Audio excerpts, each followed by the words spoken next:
नमो हरिहन्ताणं नमो सिद्धाणं नमो आयरीयाणं नमो वज्रायाणं नमो लोये सौवसाहुणं मोक्षमार्गस्य नेतारं वेत्तारं कर्मभूभृतां ज्ञातारं विश्वतत्त्वानां वन्दे तद्गुणलब्धये। त्रिकालवर्ती सिद्ध भगवान की जय। तत्वार सूत्र में हम चर्चा करते करते 5वें अध्याय पर आ गए हैं। 5वां अध्याय मतलब जीव की चर्चा पूरी हो गई, अजीव की चर्चा चालू हो रही है ना। और 6 द्रव्यों में से 5 द्रव्य अजीव हैं। कौन कौन से? धर्म, पुद्गल, धर्म, अधर्म, आकाश और काल। यानी जो जो भी चेतना रहित है वो अजीव है। बराबर। कौन है अजीव? जो जो भी चेतना रहित है वो अजीव है। अब ऐसे चेतना रहित 5 द्रव्य हैं 6 में से, और वो सब अजीव है। उनमें भी एक जैसे 6 द्रव्य का विभाजन जीव अजीव के नाम से किया गया ना, वैसे ही 6 द्रव्य का विभाजन काय और अकाय के नाम पर किया जाता है। ये काय और अकाय क्या भला है? तो उसको हमने इस रूप में समझा था कि जो बहुप्रदेशी पना है। कौन से प्रदेशी पना? बहुप्रदेशी पना। बराबर। यानी जो एक से अधिक प्रदेशों में रहते हैं वो बहुप्रदेशी द्रव्य काय कहलाते हैं, और जो एक प्रदेश मात्र में रहते हैं वो अकाय कहलाते हैं, है ना। तो बहुप्रदेशी पना वो काय का लक्षण है और एक प्रदेशी पना वो अकाय का लक्षण है। तो 6 द्रव्यों में से एकमात्र काल द्रव्य ऐसा द्रव्य है जो एक प्रदेशी है। कैसा है? एक प्रदेशी है, मतलब अकाय है। और काल के अलावा बाकी सारे द्रव्य बहुप्रदेशी हैं, मतलब काय है। क्लियर? तो अगर मैं थोड़ी सरल भाषा में आपसे प्रश्नोत्तर करूं तो कैसे प्रश्न होंगे कि ऐसे द्रव्य का नाम बताओ जो अजीव है लेकिन काय नहीं। तो क्या उत्तर आएगा? बड़े सरल सरल से प्रश्न हैं, कोई कठिन नहीं है। ऐसे द्रव्य का नाम बताओ जो अजीव है लेकिन काय नहीं। कौन है ऐसा? काल द्रव्य। काल द्रव्य अजीव तो है लेकिन काय नहीं। अब काल द्रव्य। हाँ, अब जैसे और प्रश्न अगर पूछें कि ऐसे द्रव्य का नाम बताओ, ऐसे द्रव्य का नाम बताओ जो अजीब भी है। ऐसे द्रव्यों का नाम बताओ जो अजीब भी हैं और काय भी हैं। बताओ। है? बताओ। अजीब उद्गल, धर्म, अधर्म और आकाश। सारे सारे द्रव्य हैं। मतलब मैं थोड़े क्लमजी कर रहा हूँ, बात बड़ी सरल सी है, कोई कठिन नहीं है। थोड़ा सा भी विचार करोगे। अच्छा, ऐसे द्रव्य का नाम बताओ जो अजीव नहीं है और काय है। जीव द्रव्य। सरल सी भाषा है। वो थोड़े के प्रश्नों में आप उलझोगे ना तो बिल्कुल सीधे सीधे से प्रश्न है कि 6 द्रव्यों में से मेजरली 3 शब्द आते हैं वहां पे, अजीव, जीव और काय। बराबर ना? अजीव, जीव और काय। तो जीव अजीव के हिसाब से पहला विभाजन किया, काय अकाय के हिसाब से दूसरा विभाजन कर दिया, और एक और विभाजन आता है रूपी अरूपी के हिसाब से। बराबर। किसके हिसाब से? रूपी अरूपी के हिसाब से। तो रूपी अरूपी के हिसाब से भी अगर आप देखने जाएंगे तो आपको पता चलेगा कि 6 द्रव्यों में से 5 द्रव्य तो अरूपी हैं। 5 द्रव्य कैसे हैं? अरूपी हैं। और एकमात्र द्रव्य कैसा है? रूपी। उसका नाम है पुद्गल। तो ये तमाम जानकारियां आपको जो हमने सरल सरल से प्रश्नों में की हैं, ये आपको 5वें अध्याय में सब जानने को मिलेंगी। देखते हैं अपन आगे के सूत्र पर चलते हैं। पहला सूत्र हो गया था अजीव पद का ग्रहण कैसे किया है। देखो, कोई सबको जीवात्मक ही स्वीकार करते हैं। अच्छा मुझे बताओ ये लाइन किसके लिए बोली गई है? अजीव काया धर्मा धर्माकाश पुद्गला, ये जो बोला है तो क्यों बोला? क्योंकि जगत में एक विचारधारा ऐसी है। कौन सी विचारधारा? जिसे हम वेदांती विचारधारा कहते हैं। वो कहते हैं कि भाई सब चीज क्या है? सब चीज क्या है? सर्वम खलु इदम ब्रह्म, सर्वम खलु इदम ब्रह्म। मेरा एक मित्र है, वो एक बार वेदांती आश्रम में भोजन करने के लिए गया, वहीं पे गया वो। वहां पे क्या आदत है कि हर चीज को राम कह के बोलाते हैं। जैसे अपन बोलते हैं ना रोटी लाओ, तो क्या रोटी राम लेकर आओ बराबर। अपन के पापड़ लाओ, तो पापड़ राम लेकर आओ। वो क्या कहना चाह रहे हैं कि जगत में मात्र राम ही है, यानी सब जीव हैं। तो उस दिन करेला राम की सब्जी बनी थी किसकी? करेला राम, समझ गए ना? है? तो वो कहे कि प्रभु राम मुझे बचा लो, ये करेला राम मेरे गले के अंदर नहीं जा है? समझ आया कि नहीं है? ये करेला राम मेरे गले के अंदर नहीं जा रहा, मुझे बचा लो। यानी एक कहने का मतलब ये है कि उनके लिए घर भी राम है, दुकान भी राम है, बराबर सब जगह राम राम राम राम ही है। या ब्रह्म है, राम है, कृष्ण है, जो भी उनके ये आराध्य हैं। यानी एक विचारधारा ऐसी है, जो विचारधारा ऐसा कहती है कि जगत में सब ब्रह्म ही ब्रह्म है, यानी चेतन ही चेतन है, अचेतन नाम का कोई द्रव्य ही नहीं है। बराबर समझ में आया? जैन धर्म इसको नहीं मानता। जैन धर्म कहता है कि नहीं, चेतन भी हैं और अचेतन भी हैं, जीव भी हैं और अजीब भी हैं। जगत में दो प्रकार की सत्ताएं हमेशा से हैं, एक तो चेतन और एक अचेतन। जो जानने देखने वाली सत्ता है वह है चेतन, और जो जानने देखने वाली नहीं है, साथी सत्ता है, वो है अचेतन, अजीब। तो जगत के उन मान्यताओं का खंडन करने के लिए जो मात्र चेतन की ही स्वीकार करते हैं, अचेतन को स्वीकार नहीं करते, जड़ को स्वीकार नहीं करते, उनको ये बताया गया है कि भाई अजीब भी है। बराबर। तो ब्रह्म तो है ही, चेतन ब्रह्म तो है ही, पर जड़ ब्रह्म भी है। गुरुदेव भी जड़ ब्रह्म कहते थे ना, जड़ेश्वर।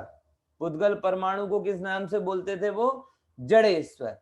कहने का क्या तात्पर्य था कि जगत में जैसी प्रभुता वाला चेतन ईश्वर यानी मैं हूं, वैसे ही ये जड़ भी अपनी एक सत्ता और प्रभुता को लेकर चलता है। इसीलिए उसको भी ईश्वर तो कहा, लेकिन जड़ ईश्वर कहा। पॉइंट समझ में आया? ईश्वर कहने का मतलब वो नहीं कि जादू टोना दिखाए। गुजरात में अन्य तो सब जगह जैसे किसी को भगवान बोला जाता है, वो भगवान बार बार अपने अपना परिचय देता रहता है। अभी बीच में ही एक मतलब मुझे थोड़ा कौतूहल सा हुआ, ये क्या कहते हैं, ये जब निकली ना क्रिसमस निकली ना, तो मुझे थोड़ा वो ईसाई उनको जानने के बारे में थोड़ा कौतूहल हुआ। तो यूट्यूब पे सर्च किया, तो सर्च करते करते मुझे एक ईसा मसीह की एक मूवी दिखाई दी, और मैंने वो लगभग 1 घंटे तक उस मूवी को देखा। बराबर। उसके उनके प्रारंभिक जीवन की जानकारी के लिए। तो सब जगह मतलब मदारी का सा खेल बना के रखा। यहाँ गए तो यहाँ चमत्कार किया, वहां गए तो वहां चमत्कार किया, वहां गए तो वहां चमत्कार किया, और बार बार एक ही मतलब पूरे उसने जो जीवन बताया ईसा मसीह का 1.5 घंटे का, वो पूरा 1.5 घंटे का जीवन मदारी के खेल के जैसा था। बराबर। पूरे में चमत्कार ही चमत्कार बताया, क्योंकि उनका मान्यता ये है कि भगवान हो तो चमत्कार करो।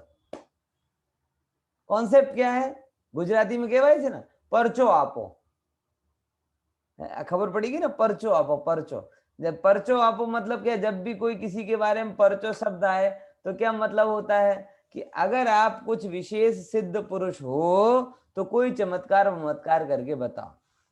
हमारे यहाँ जैन दर्शन थोड़ा अलग है। जगत में सब जगह एक ही बात होती है कि अगर आप सिद्ध हो तो चमत्कार करके बताओ।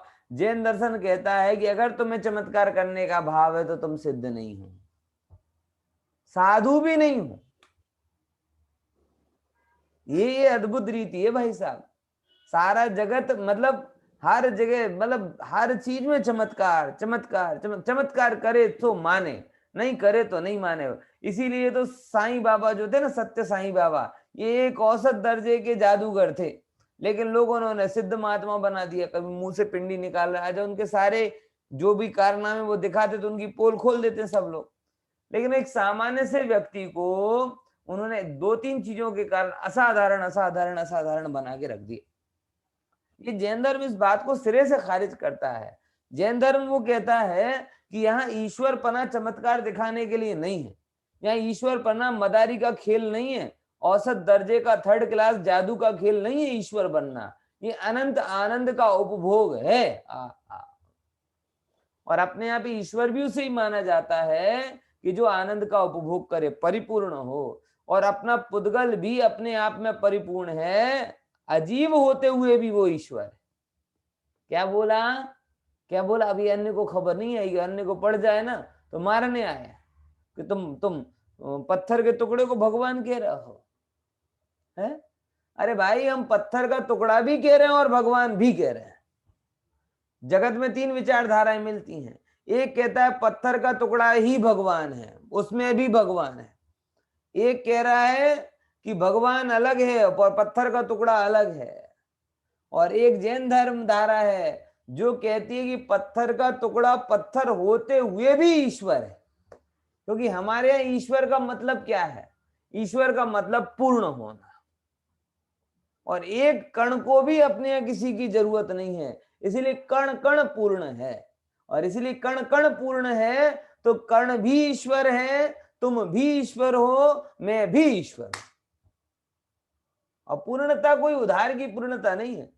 बोले साहब पूर्ण तो हम भी हैं, बस 1 करोड़ का इनाम लग जाए तो पूर्ण ही पूर्ण है, लॉटरी लग जाए तो पूर्ण है, सोना का गड़ा हुआ धन मिल जाए तो पूर्ण हो जाएंगे, शरीर मिल जाएगा तो पूर्ण हो जाएंगे, शादी हो जाएगी तो पूर्ण हो जाएंगे। अरे प्रभु समझ ले कि तू जो पूरा है वो अपनी प्रभुता के कारण पूरा है, बस इतना समझ ले, और किसी के कारण पूरा नहीं है। तो पहले नंबर की बात बड़ी गजब निकली कि भाई हमने अजीब क्यों स्वीकारा, क्योंकि जगत में कुछ ऐसे दर्शन हैं जो अजीब को मानते ही नहीं हैं, तो उनके लिए बोला कि भैया अजीब नाम का भी एक द्रव्य होता है। अब देखो, उनके प्रति धर्मादिकों में अजीब पने का प्रतिपादन करने के लिए सूत्र में अजीब शब्द का प्रयोग किया है, बराबर। अब देखो, धर्मादिक सारे द्रव्यों में अब कहते हैं सूत्र में काय शब्द का ग्रहण किस लिए किया है, तो बोले वही बात जो अपन ने समझी थी, प्रदेश बहुत्व का ज्ञान कराने के लिए। किसके लिए? प्रदेश बहुत्व का, कि बहुप्रदेशी पना यानी एक से अधिक प्रदेशों में रहने का जो सामर्थ्य है उसका ज्ञान कराने के लिए प्रदेश शब्द का ग्रहण किया। क्या तात्पर्य रहा? बोले जगत में बहुत सारे द्रव्य हैं और बहुत सारी जगह पर रहते हैं, लेकिन कुछ द्रव्य ऐसे हैं जो मात्र एक प्रदेश पर रहते हैं। अच्छा, ये मुझे इतना बता दो, प्रदेश किसे कहते हैं? प्रदेश की क्या परिभाषा है, बताओ।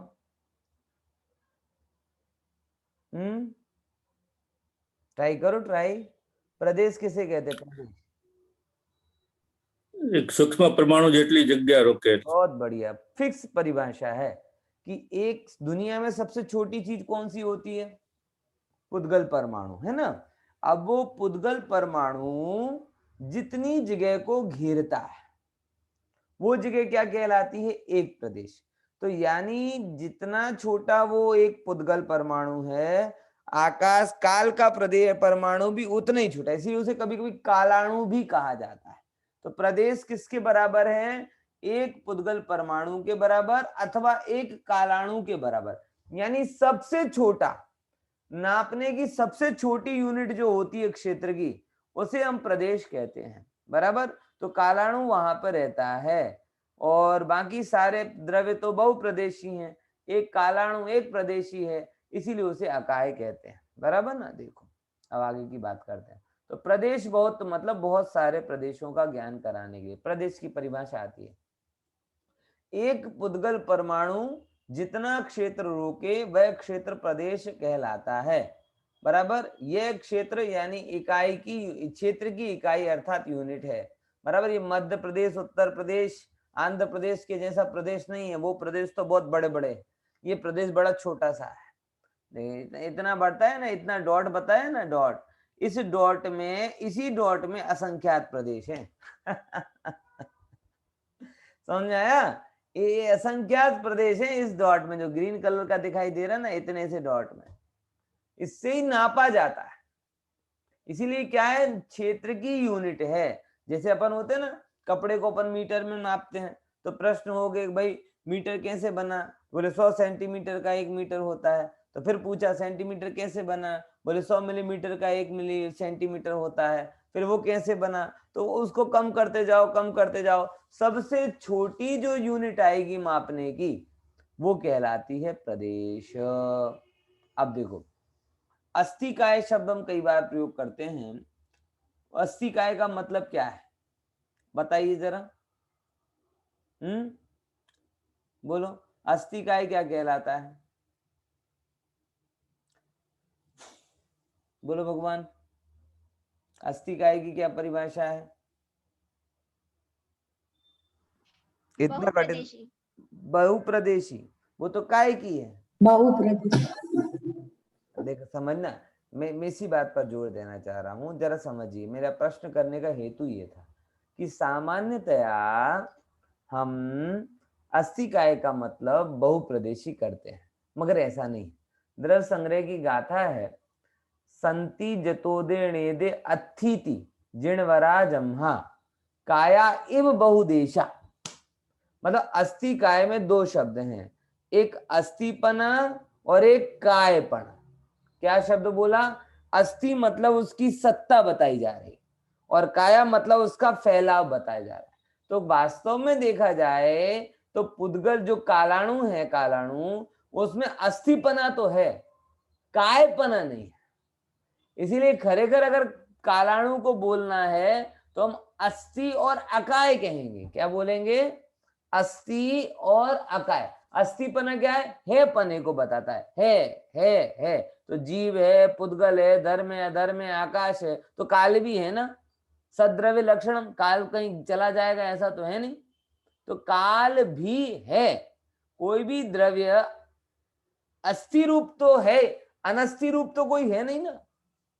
सारे द्रव्य हैं तभी तो द्रव्य हैं, नहीं होते तो काय के द्रव्य होते हैं। समझे कि नहीं समझे? तो एक्चुअल में काय की जब बात अपन करते, काल की जब बात करते हैं, तो काल में अस्थिपना तो होता है लेकिन कायपना नहीं होता।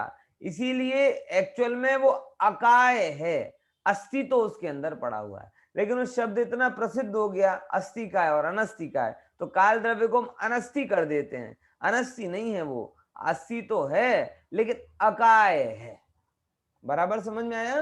तो वही बात यहाँ पर बता रहे हैं इसके माध्यम से कि अस्थि कायपना कैसे है। दो शब्द आए, अस्थि मतलब अस्तित्व रूप और काय मतलब बहुप्रदेशी पना, बराबर। तो जो द्रव्य हाँ बोली खुशी बहन, क्या प्रश्न? हाँ सर, तो अस्थि मतलब अस्तित्व गुण से संबंध रखता है जो हर एक द्रव्य में है।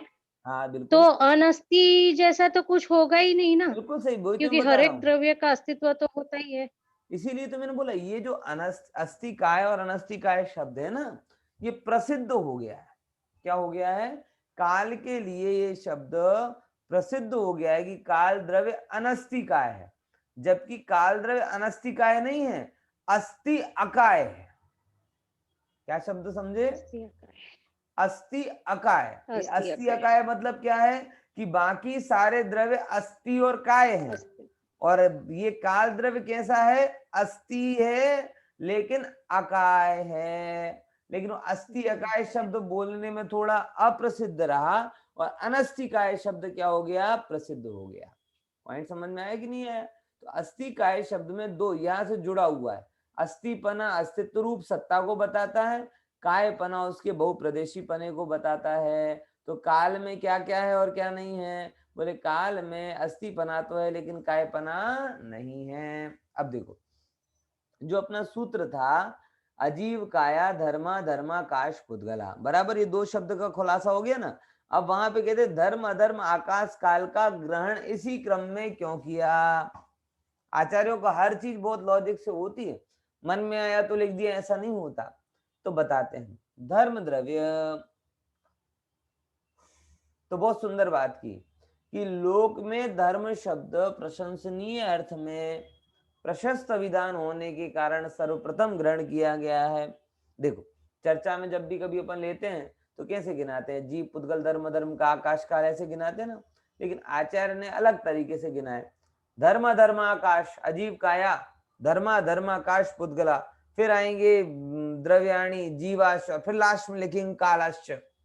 ऐसे करके लास्ट में काल लिया, 4 के बाद 5वें नंबर में जीव लिया, और शुरुआत धर्म से की। तो ये बड़ी अलग टाइप के प्ररूपणा है तत्वार सूत्र में। तो कोई कहेगी आचार्य ने ऐसा क्यों किया, तो कारण बताते हैं आचार्य कि लोक में धर्म शब्द प्रशंसनीय है। जगत में हमेशा धर्म क्या है, प्रशंसनीय है। इसीलिए कभी भी शुरुआत करनी हो ना, सांसारिक काम की भी शुरुआत करनी हो, यहाँ तक कि मैं क्या कहूँ, जैसे कि मेला संगीत होता है ना माताओं बहनों, वो क्या कहते मेला संगीत, तो क्या नाम मेला संगीत है, उसमें तो पुरुष बहुत नाचते हैं नाम हो गया मेला संगीत, लेकिन अकेली महिलाएं कहाँ संगीत करती हैं, पुरुष भी महीने महीने की ट्रेनिंग लेते हैं और फिर बाद में नाचते हैं।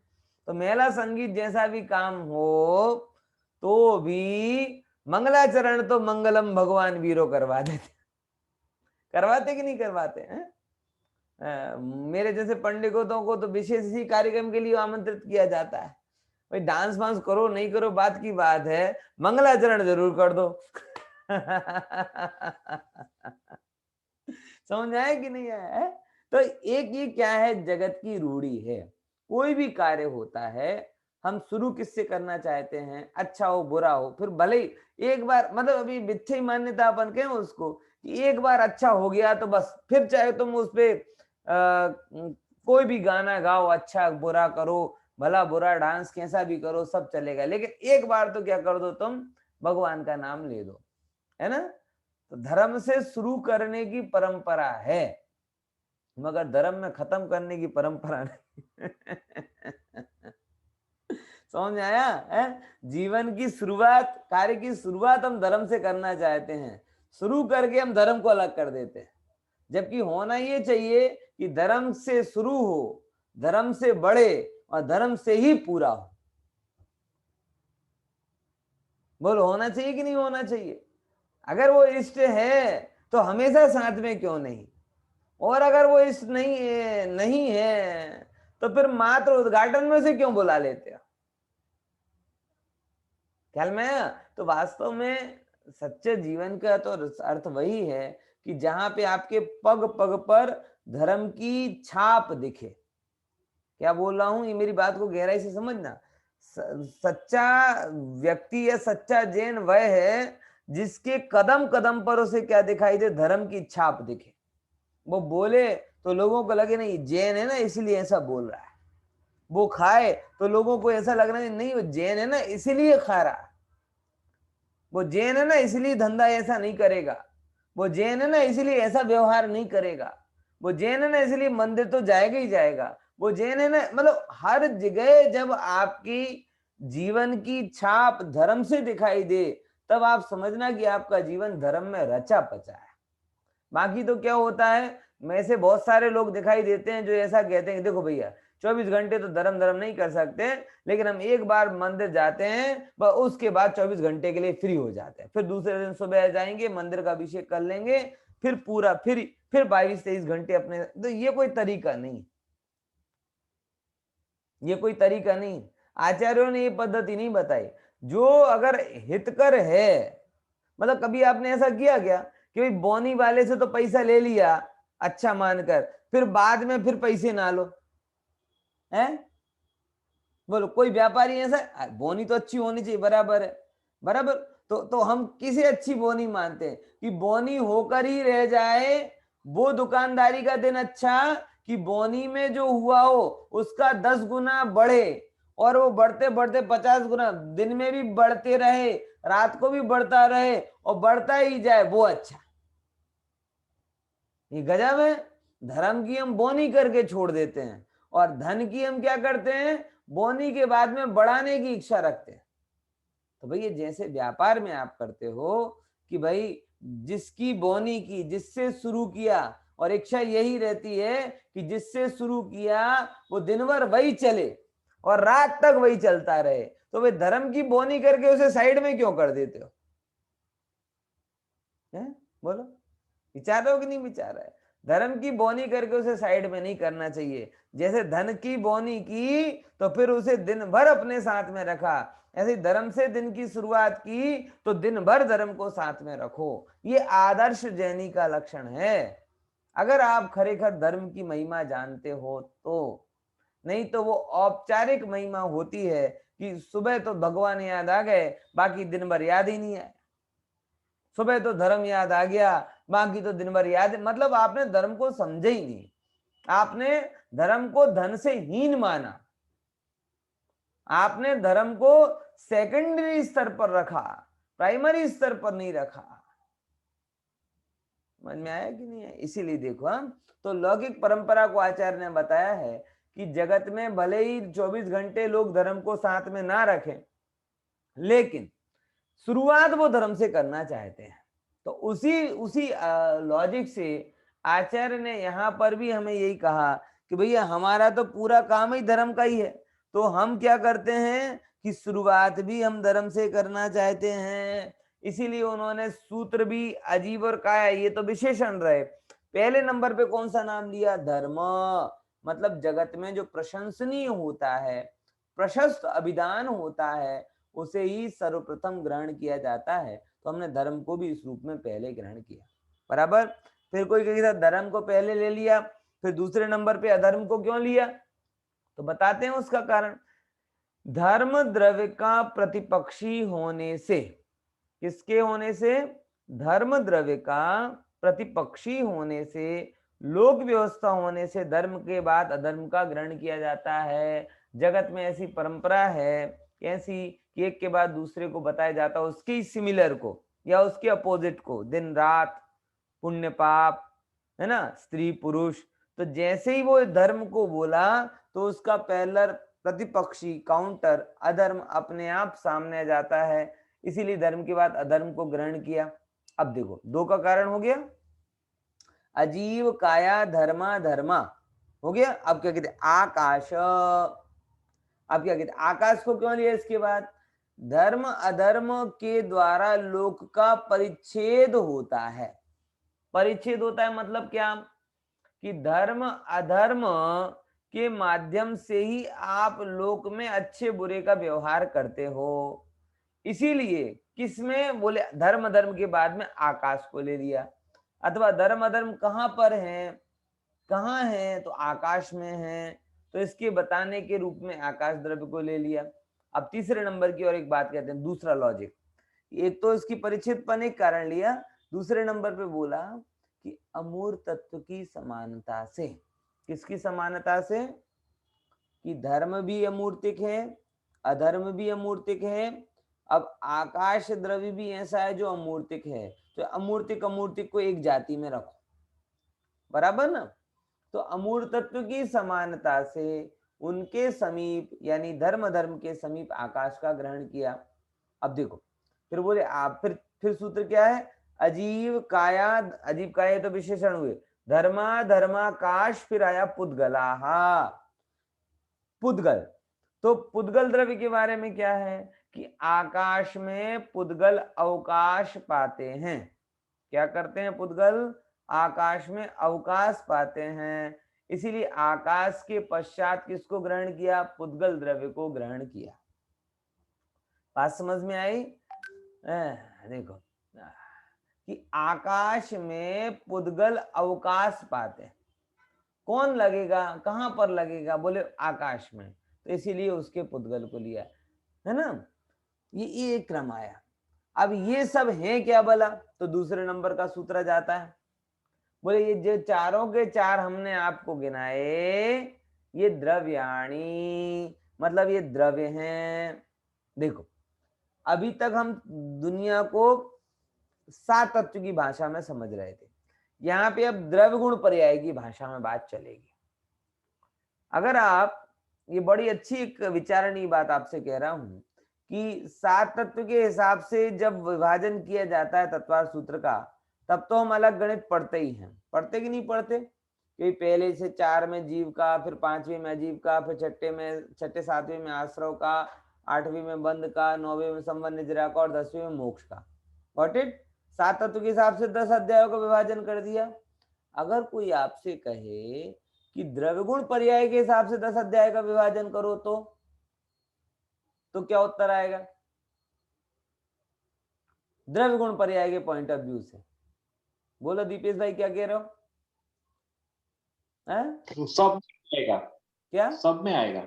सब में आएगा? नहीं, थोड़ा समझे, इसमें अलग है तत्व। हाँ बोलो। एक थी 4 जीव દ્રવ્ય, 5મો અજીવ દ્રવ્ય અને બાકીના બધા પર્યાય। બરાબર, એટલે આપણે એમ કહી શકીએ ને कि 1 થી 5 સુધી દ્રવ્યનો વર્ણન કહી શકીએ कि नहीं? 1 થી 5 સુધીમાં દ્રવ્યનો વર્ણન અને 5वें अध्याय के तद्भाव, क्या कहते हैं, लास्ट के सूत्र से वहां से लेकर मोक्ष दशा तक पर्यायों का वर्णन। बोले गुण कहाँ गया? बोले गुण द्रव्य के साथ में आ गया, वो थोड़े से टाइम के लिए। तो मेजरली द्रव्य और पर्याय के हिसाब से विभाजन करें तो पहले से 5वें अध्याय तक द्रव्य का विभाजन, द्रव्य का अधिकार है, और 5वें अध्याय में जो आखिरी का एक सूत्र आता है तद्भाव परिणामा, वहां से लेकर 10वें अध्याय तक पर्याय का अधिकार आता है। तो जैसे 7 तत्वों के अनुसार 10 अध्याय डिवाइड किए जा सकते हैं, ऐसे द्रव्य और पर्याय के आधार पर भी इसका तत्वार्थ सूत्र का विभाजन किया जा सकता है। बराबर? कैसे? बोले शुरुआत के 5 द्रव्य हैं मेजरली, मुख्यतया, और 6ठे 7वें 8वें 9वें 10वें ये पर्याय के। और इसको समझना बड़ा कठिन नहीं है। जब हम 7 तत्व की परिभाषा बोलते हैं तब हम कहते भी हैं कि जीव और अजीव ये द्रव्य रूप तत्व हैं, और आश्रव बंध संबंध निर्जरा ये मोक्ष ये पर्याय रूप तत्व हैं। तो इस 5वें 6ठे 7वें 8वें 9वें 10वें में किसका वर्णन है? आश्रव से लेकर मोक्ष तत्व का। तो ये किस रूप अध्याय वर्णित हो गए? पर्याय रूप तत्व के रूप में वर्णित हो गए। फिर प्रश्न करेगी गुण कहाँ गया? बोले गुण द्रव्य के साथ में ही था, वो कहीं जाता नहीं है। तो अभी यहाँ पर बात आती है, ये सब क्या है? द्रव्याणी, ये द्रव्य हैं। देखो द्रव्य की एक बहुत सुंदर परिभाषा आ रही है। द्रव्य की क्या परिभाषा आ रही है? द्रव्य का नाम द्रव्य क्यों पड़ा? देखो द्रव्य शब्द जगत में बड़ा अलग अलग है? जब अपन पदार्थ फिजिक्स में पढ़ते हैं तो अब सॉलिड, लिक्विड और गैस पदार्थ के 3 टाइप होते हैं ना। कौन कौन से 3 टाइप होते हैं स्टैंडर्ड फिजिक्स में? कौन कौन से? सॉलिड, लिक्विड और गैस। तो वहां पे लिक्विड को बताने वाला क्या हो जाता है? द्रव्य, है ना। दुकान पर जाते हैं तब द्रव्य का क्या मतलब हो जाता है? नानाराम, पैसा, द्रव्य कमाने के लिए जा रहा है। बराबर? तो विज्ञान द्रव्य का अलग मतलब बताता है, अर्थशास्त्र द्रव्य का अलग मतलब बताता है। बराबर? श्वेतांबर भाई हो अगर कोई हमारा, और खाने की थाली में बैठे और बोले कि 5 द्रव्य लेना है ना 6 द्रव्य लेना है, तो वहां द्रव्य का मतलब क्या हो जाता है? तब वहां द्रव्य का मतलब खाने की वानगियां हो जाता है। तो यहाँ पे द्रव्य का क्या मतलब है? बोले जैन धर्म में द्रव्य का मतलब अलग तरीके से बताया जाता है, और वो जो बताया जाएगा वो अलग है। देखो कोई भी चीज को समझने के 2 मतलब होते हैं। एक होता है डेफिनेशन के रूप में समझना, और एक होता है इटिमोलॉजी के रूप में समझना। क्या बोला? पॉइंट समझ में आया कि नहीं आया? एक क्या होता है उसकी डेफिनेशन और एक होता है उसके शब्द का अर्थ। दो चीजें होती ना, जैसे अभिषेक मैंने बोला, अभिषेक है ना, तो कोई आपसे पूछे कि अभिषेक जी को आप जानते हो, तो एक अभिषेक का मतलब होता है एक डेफिनेशन की अभिषेक नाम का कोई व्यक्ति है, वो पीएचडी डॉक्टरेट है, क्लास लेता है, पढ़ता है, पढ़ाता है, अच्छा है बुरा है व्हाटएवर जो भी है, एक तो उसका डिफाइन होगा और एक अभिषेक शब्द का अर्थ होगा कि भाई भगवान का अभिषेक होता मतलब अभिता सेचनम, कि चारों ओर से भगवान का सिंचन करना यानी धारा छोड़ना, वो अभिषेक होना। तो ये जो शब्द का अर्थ बताया जाता है वो कहलाता है व्युत्पत्ति यानी इटिमोलॉजिकल डेरिवेशन, और एक होता है डेफिनेशन यानी पारिभाषिक अर्थ। यहां पर हम जो द्रव्य का अर्थ ले रहे हैं आगे पढ़ेंगे वो पारिभाषिक रूप में पढ़ेंगे, यहां पर जो हम पढ़ रहे हैं द्रव्य शब्द का अर्थ। क्या समझे? द्रव्य शब्द का अर्थ यानी द्रव्य शब्द बना कैसे, हम दुनिया भर को नहीं जानते, हम तो इस शब्द से ही पूछते हैं चल तू बता तेरे बारे में तू क्या है, तो बताते हैं ध्रुव धातु है और ध्रुव का अर्थ होता है प्राप्त होना। ध्रुव धातु है बराबर, वो ध्रुव धातु का अर्थ होता है प्राप्त होना। समझ रहे हैं ना? शब्द बनता है ना शब्द, तो शब्द में मूल धातु होती है, संस्कृत में बहुत सिखाया जाता है। तो द्रव्य शब्द किस धातु से बना है? ध्रुव धातु से। अब ध्रुव का मतलब होता है प्राप्त होना, तो किसको प्राप्त होना? मैं आपको प्राप्त हो जाऊं, आप मुझे प्राप्त हो जाओ, ऐसा पॉसिबल है क्या? है कोई किसी को प्राप्त हो सकता है क्या? तो एक द्रव्य दूसरे द्रव्य को प्राप्त नहीं होता, लेकिन एक द्रव्य अपनी अपनी पर्यायों को प्राप्त होता है। क्या अर्थ समझ में आ रहा है? तुम जिंदगी भर लगा दोगे तो भी एक परमाणु को पा नहीं पाओगे, क्योंकि पाने का मतलब क्या है? स्वामित्व होना मतलब पाना नहीं होता, अपने रूप हो जाना वो पाना होता है। तो इस एंगल से आज तक किसी ने किसी को पाया ही नहीं। ये यहां एकत्व भावना निकल कर आ गई कि प्रभु अनादिकाल से तुम्हें लगता है कि तुमने संबंधों को पा लिया, तुम्हें लगता है कि तुमने यश पा लिया, पैसा पा लिया, वैभव पा लिया, ये पा लिया, वो पा लिया, लेकिन प्रभु जिनवाणी माँ कहती है कि एक परमाणु को भी तू पा सकता नहीं है। तू अगर तू जीव द्रव्य है तो तू पाएगा किसको, किसको प्राप्त करेगा? तो ये द्रव्य शब्द कहता है कि तुझे द्रव्य हमने इसलिए कहा है कि तू अपनी पर्यायों को प्राप्त होता है। किसको प्राप्त होता है? देखो, जो यथा योग्य अपनी अपनी पर्यायों को प्राप्त होता है या पर्यायों के द्वारा प्राप्त होता है वह द्रव्य कहलाता है। जैसे मैं जीव हूं ना, मैं जीव, मैं क्या कर रहा हूं? मैं मेरे ज्ञान गुण की पर्याय को पा रहा हूं कि नहीं पा रहा हूं? आप लोग हैं ये जान रहे हैं ना, तो ये आपका ज्ञान गुण जानने रूप पर्याय को प्राप्त हो रहा है।